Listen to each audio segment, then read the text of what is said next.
All right, so I got a Whirlpool side by side here. Now the complaint on this, it is not cooling properly. Now, not cooling properly has to be qualified. You want to make sure that you know what you're checking and what's going on.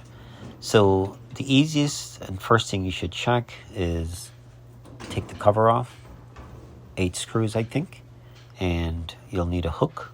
Once you lift it over, you can see if your evaporator is icing up. Now, this is where your board lives on this particular Whirlpool, and it is held in by 2 1/4-inch screws. Once you remove those, just pull it down slowly, don't yank. That's the board. So your Defrost board has a relay, and what that does, it turns on the heater. So we're using a magnet, and we're going to energize the heater. We're going to send power, and this is going to check, see if we're getting 120 volts as well. You do need 120 volts to your heater. That tells you that the heater is working. Now, unplug up there or unplug the unit, but it is more work to unplug the actual refrigerator with the cord, but you can disconnect power from there so that you don't take a chance of getting shock up there. But if you're very careful, you should be totally fine. Now you can see the evaporator is pretty iced over. Now we're going to plug the unit back in, and I'm going to feel down here where the heater is, feeling for heat. I can feel the heat. It is slowly heating up. Now we're checking. You can see the temperature, totally cold. Now take a look at the actual heater. Heater is definitely on. So the problem is also we're going to check the bimetal, which is coming up. Now I am going to do a double check. Those are the wires. You can basically find where the heater comes up on the side, and those are the wires you're going to be plugging your meter in. As you can see, we're getting 120 volts. Set your meter to volts AC. Now, the next check we're going to do is going to be the bimetal. I'm also checking from the board. And what you're going to do, once you verify that you're still getting power, you still want to verify that the bimetal itself is opening and closing. Right now, when the heater is on, the bimetal is sending a signal that it's okay. And shortly, we'll add some heat to the bimetal, and the circuit will open, meaning no power is going there. So you know the bimetal is functioning. So if your unit is icing up and you do this test, you know your heater's good, you know your bimetal is good. So now we're going to turn the bimetal off. Take a look, you'll see where the power is now turned off. So the bimetal is good. So we're going to remove our magnet, and we are also going to do a defrost. Actually, we're going to remove the board. It is held in by 2 Phillips screws. Once you remove 2 of them, you can extract the board. Here we are. Pretty straightforward. Put your new board in.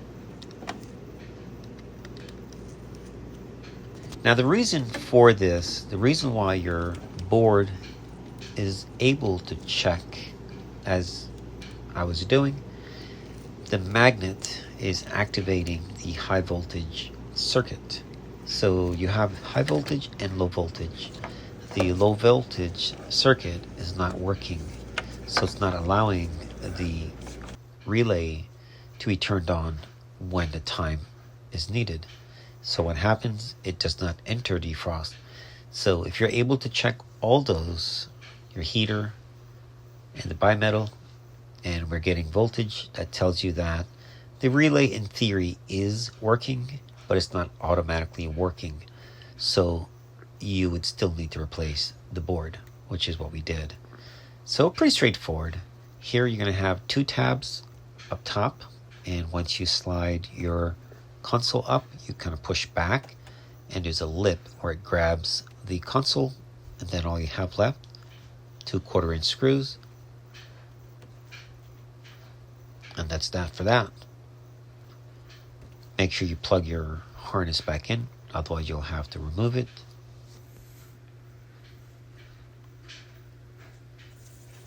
Now, go ahead and do a full defrost before you actually put your unit back together. If you don't, it's going to be very difficult for your fridge to bring the temperature down, because it will have to basically remove all of that excess ice.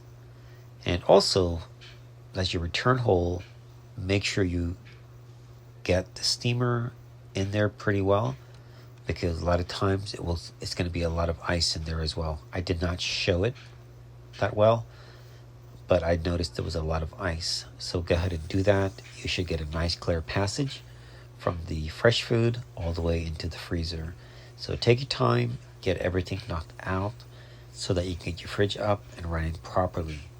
Otherwise, you can be back in there again. Now, those heaters aren't expensive, so it's a defrost heater. I will link it as well, but OEM is a little bit better. It will last a little bit longer. But again, the aftermarket, they're fairly cheap. You can literally buy 2 of them and have one just waiting on the side. So it's up to you. That's totally up to you what you want to do. But that's what you would check as well. Make sure you check your coils. Here I'm doing a quick drain cleaning. Make sure you don't forget to do that. You can do that with super hot water as well. Now, check your coils. Make sure your coils are good. Also, make sure that your fan is operating properly in the back. All those good things. All those things will affect how your refrigerator remove the heat from the interior. That is really what your fridge is a heat extractor. Keep that in mind. It doesn't actually make cold. It removes heat. The result is cold.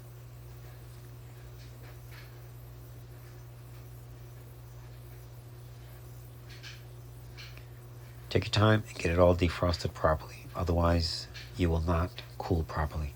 So we're going to wrap this one up. Pretty straightforward. Put your cover back on. Make sure those 2 pins on the top, here we go, are fully on. And then you have your screws. Check that seal as well, guys. Make sure that seal is working properly. Otherwise, you will lose air. And again, you will frost up. Now, this is one last thing we're doing here. This is adjusting your legs. Make sure your legs or your wheels are properly. You notice how the fridge does not close back on its own. Always verify that your refrigerator door should want to fall back on itself, and it's not, as you can see. So we're going to raise these legs up for the customer, and this will also help to keep your fridge working better. It causes the water to drain properly, and in the event that your door is overloaded, the door will close better, sealing itself better. As you can see, we raised up the left, now we're doing the right, and you'll see how much better it works. Look at that.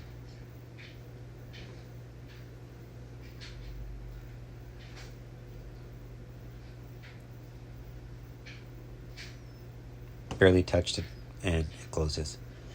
All right, guys, that wraps this up. Thanks for watching.